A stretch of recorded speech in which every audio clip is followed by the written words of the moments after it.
the tallest building in the world, the Burj Khalifa. Now imagine that you're on an 800-meter weighted run, but instead of going straight, you're going up 160 flight of stairs. That's how day one kicked off for the Dubai Fitness Championship.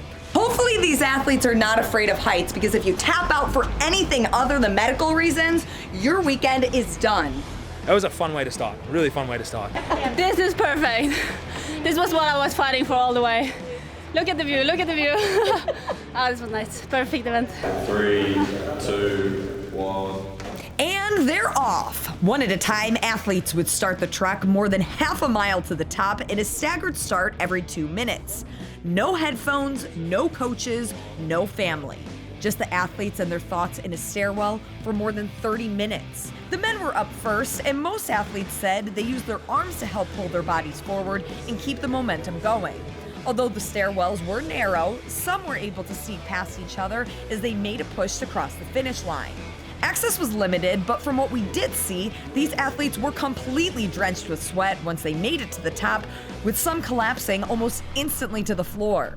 Lazar Jukic was seen by medical staff after reaching the top of the Burj Khalifa, but when speaking with him a few hours later, said he was feeling much better and was cleared for competition tomorrow. 4 minutes separated the men from 1st to 10th, with Con Porter in 4th and Brent Fikowski in 5th, only separated by 1 second. And Damian Martí-Satorres and Victor Hoffer crossing the exact same time in 10th.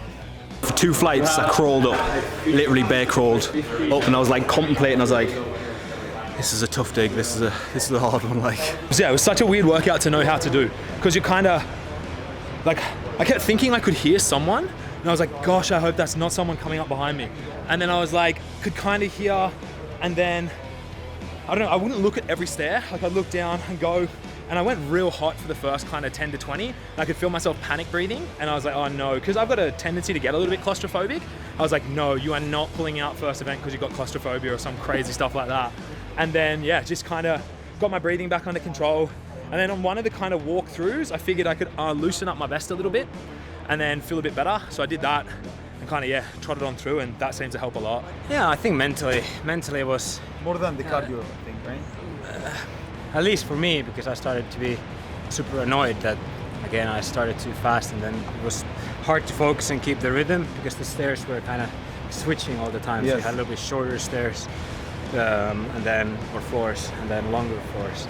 And then when I was super tired, it was just like my steps were kind of all over the place. So then it started to be really frustrating. 89, my legs are dead. And after that, put on my arms for all the rest of the stairs. But it's good for me. I'm happy. I thought that I was very slow, but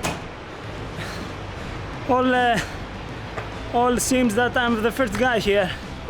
Yes, it was very, very, very tough. Mentally, my legs was burned, and the spin, my head, it was like crazy. Once the athletes get all the way up to the 159th floor, this is the view that they'll see. So far, all of the men have come in. We had Katulis in first, Aniol in second, and both of them under 31 minutes. The world record is around 30.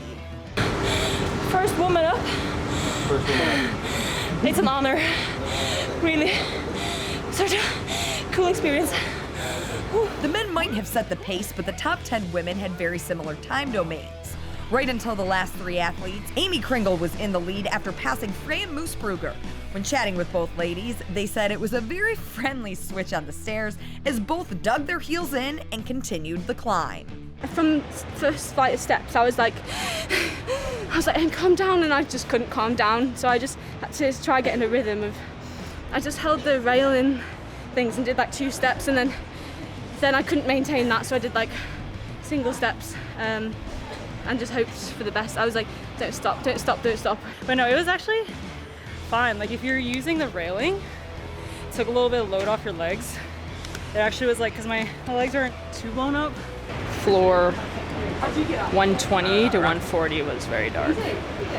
And I thought that would be like, oh, you can kind of sniff the end. You're in the last quarter, right? But it was tough.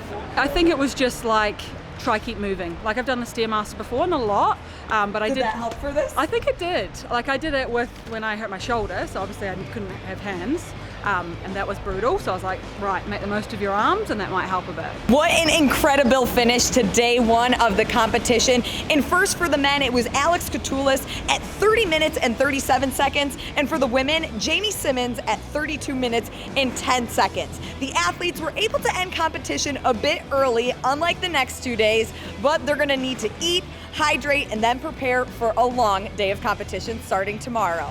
Reporting from Dubai, I'm Lauren Kalil.